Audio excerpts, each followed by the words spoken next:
Under the Speaker's announced policy of January 3rd, 2025, the Chair recognizes the gentleman from Wisconsin, Mr. Grothman, for 30 minutes. Thank you. We are heading into what many people hope is the finishing stretch of our legislature putting through what Donald Trump calls the big, beautiful bill. There are a lot of issues yet to be decided, and I'd like to address some of those issues today. The first issue I have talked about once already, but it seems to be a major holdup, the rumors are, a negotiation. There are clearly going to be some tax cuts in this budget. Our goal will be to continue with tax cuts that were put in place in 2017, but add some others. As we hear rumors of what tax cuts will be added, we have to remember that taxes in the United States are so high that every tax provision affects our behavior.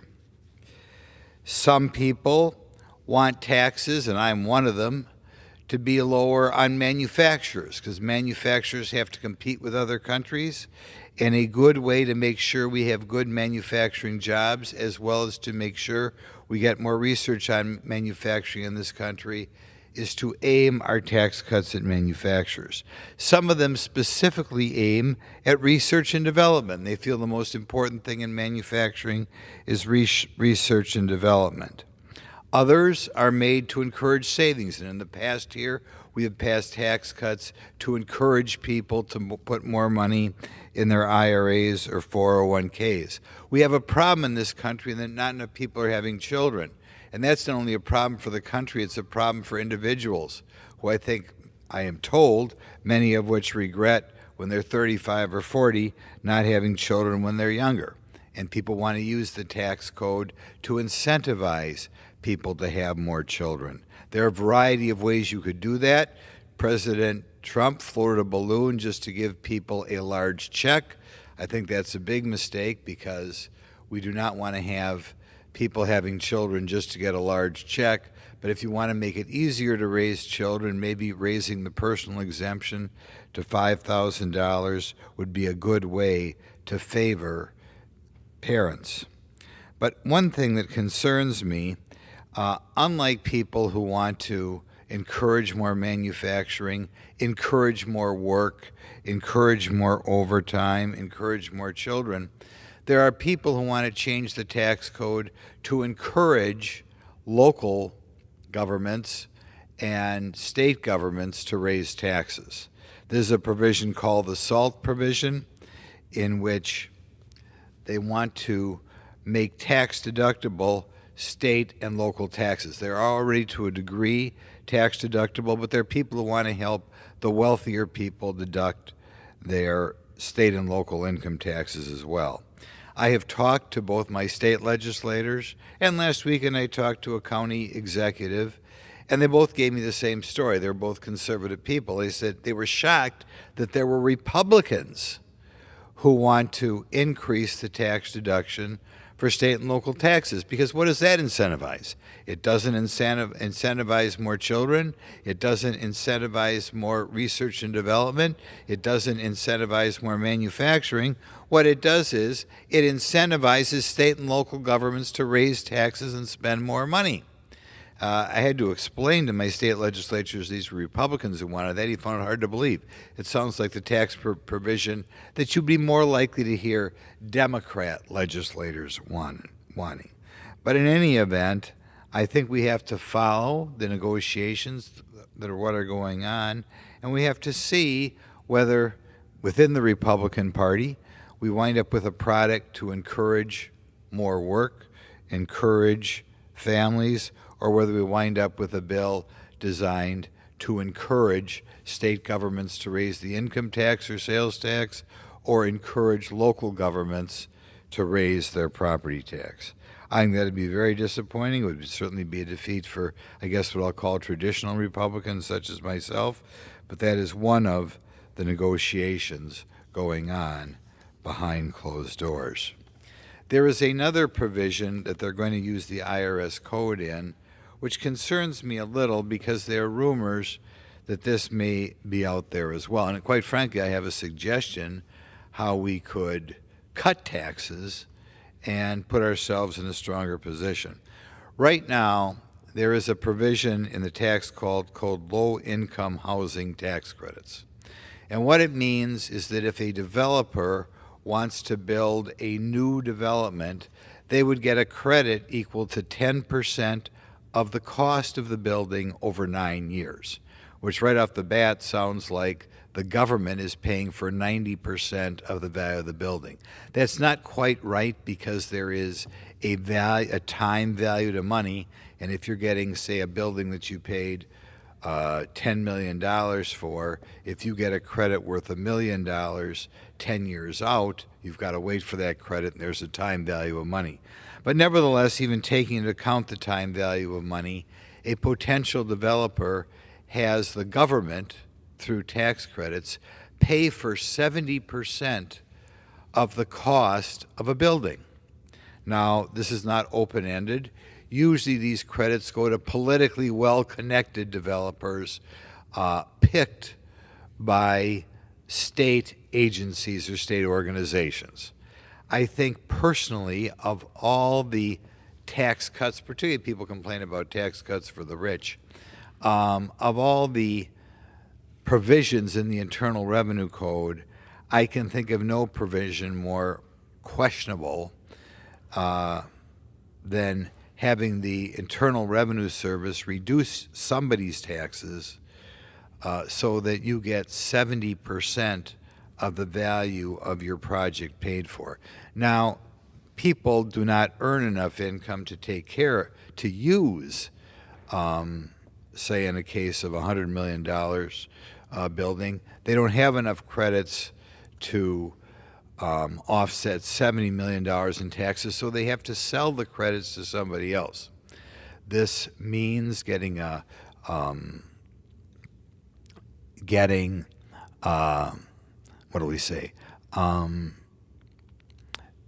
lawyers, experts in LIHTC involved, so that these credits can be transferred. A significant number of these credits go to some of the largest banks in the country. And of course, the largest banks in the country, I'm sure, would love to have Congress change the provisions so that they were able to use still more tax credits. Why, at a time when we can do so many other good things, we would do that, I don't know.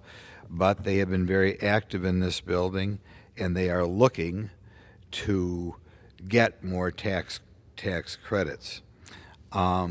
The next thing to remember about this is there are some units, but not all units, which have restrictions on the amount of rent that can be charged, but quite frankly, there's no guarantee that any of these rents will be below market rate. And in fact, some of the people who live in these projects will be able to use vouchers, what we call Section 8 vouchers, so the government, first of all, sets aside money for somebody to get free rent, and then the vouchers are given to a property developer or a syndicate that's going to wind up owning the building, and they wind up with a voucher as well. It's kind of hard to believe it's developed that way, but it has developed that way.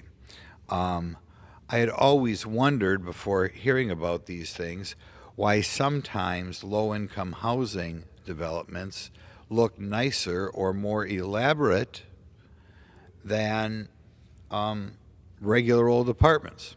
Part of that is they are newer, and of course newer buildings are usually nice, but a lot of it is we're paying these developers 70% of their cost of their building.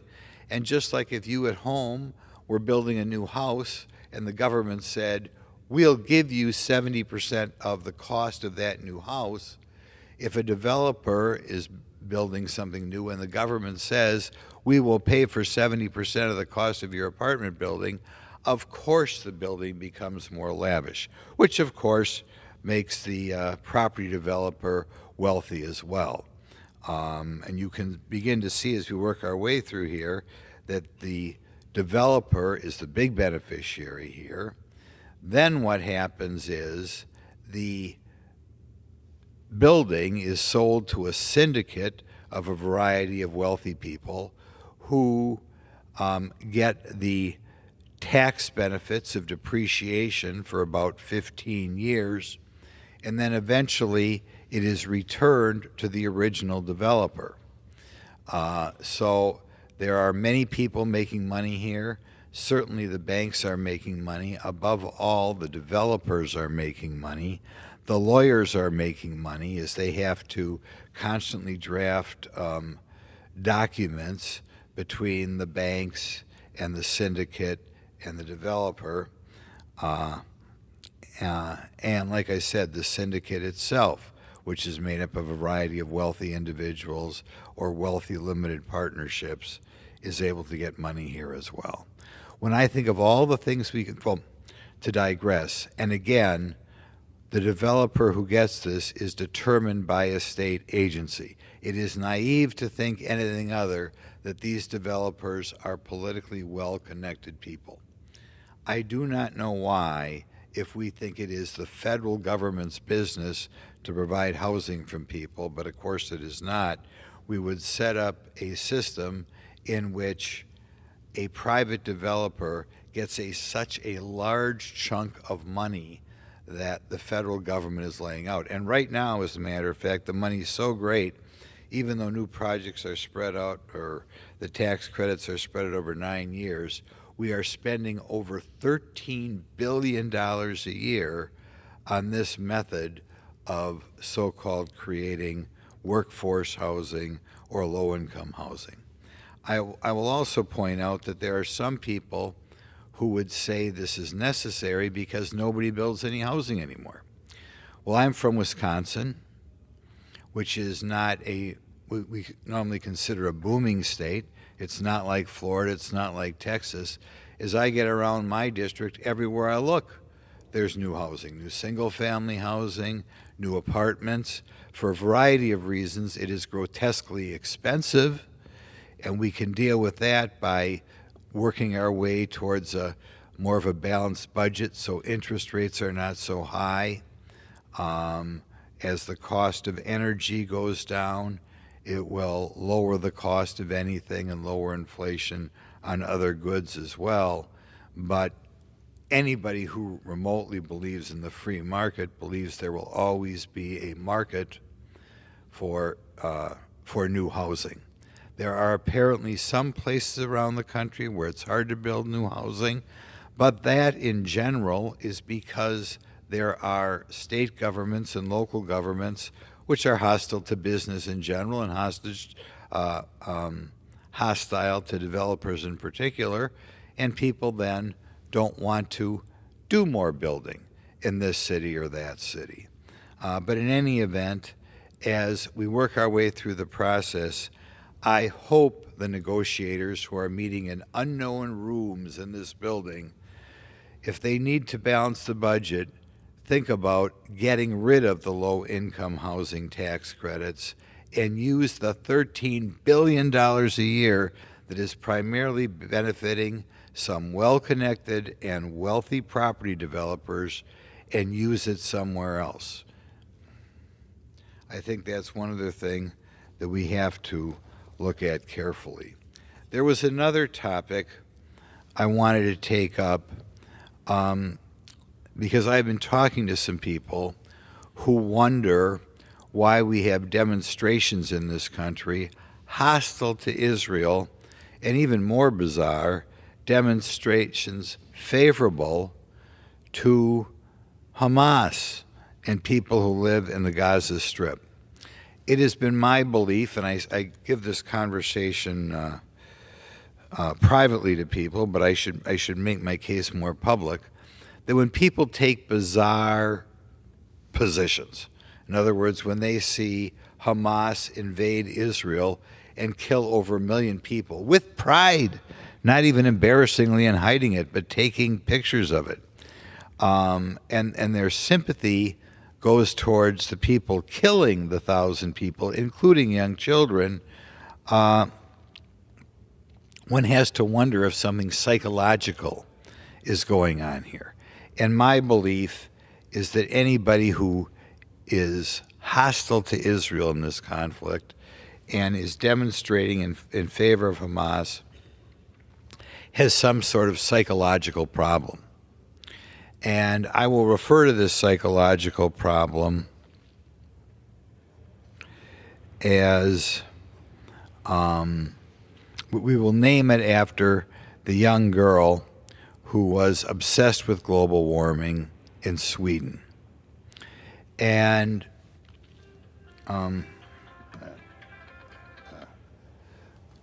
in Sweden. And we'll call it Thornberger syndrome.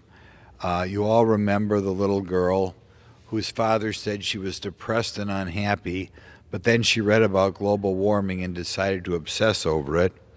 And she all of a sudden became happy because she could run around and had a purpose in life. And prior to that time, like a lot of wealthy people in the West, she really didn't have a good purpose. But it gave her a purpose. And like I said, she could run around, she could give speeches, and feel she was saving the world.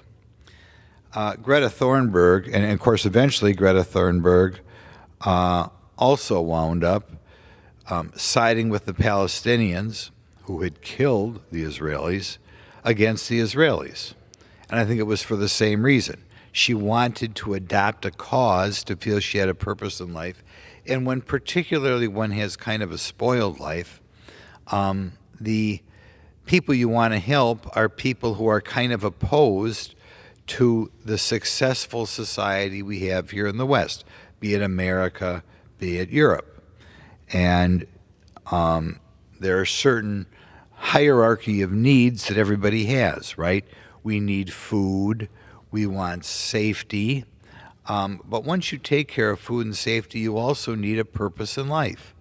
And there are sadly many, many people in America and Western Europe who don't have that purpose.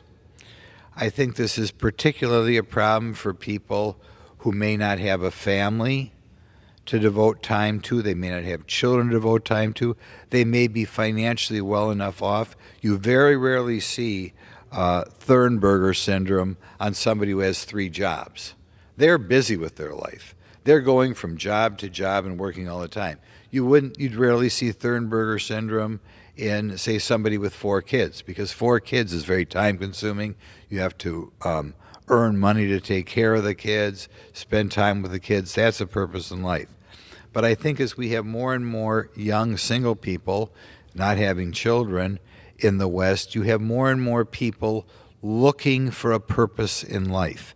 And for whatever psychological reason, they want that purpose to be hostile to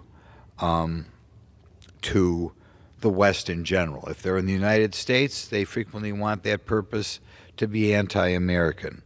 And of course, when Greta Thunberg wants to get involved in foreign affairs, it's not surprising that she picks global warming, because then her enemy is the West and the factories and the cars. It's interesting that when people have Thornberg syndrome, they do not get mad at things done by what used to be called third world countries, right? People who have Thornberg syndrome, well, they may object to a new clean power plant in the United States. They never worry about the plethora of new coal plants going up in Red China or going up in India. And that's because those aren't Western countries. So there, miraculously, they don't care. When it comes to the attacks on the Jews in Israel put out there by the Palestinians, they will purport to care about the Palestinians who lose their life when the Israeli army inevitably had to go back into Gaza. But they don't care about Muslims who are dying in other wars. They don't care that many, many Muslims are dying in Syria. That's because those people are being killed by other Syrians, and it doesn't fit the narrative of, I want to hate the West. They don't care about a civil war going on in Ethiopia. They don't care about the conflicts currently going on in Iraq. They don't care at all about all the suffering of the Muslims in Western China, the Uyghurs. Why doesn't the left, or why don't these demonstrators care about all the Uyghurs being killed or persecuted in the western part of China? Because it doesn't solve their psychological need to hate the West. And I think more research should be done on Thornburg syndrome to see how we can prevent it from growing. Because inevitably the United States and the West will fall if a significant number of their populace winds up, for some psychological reason, adopting causes that are hostile to the West.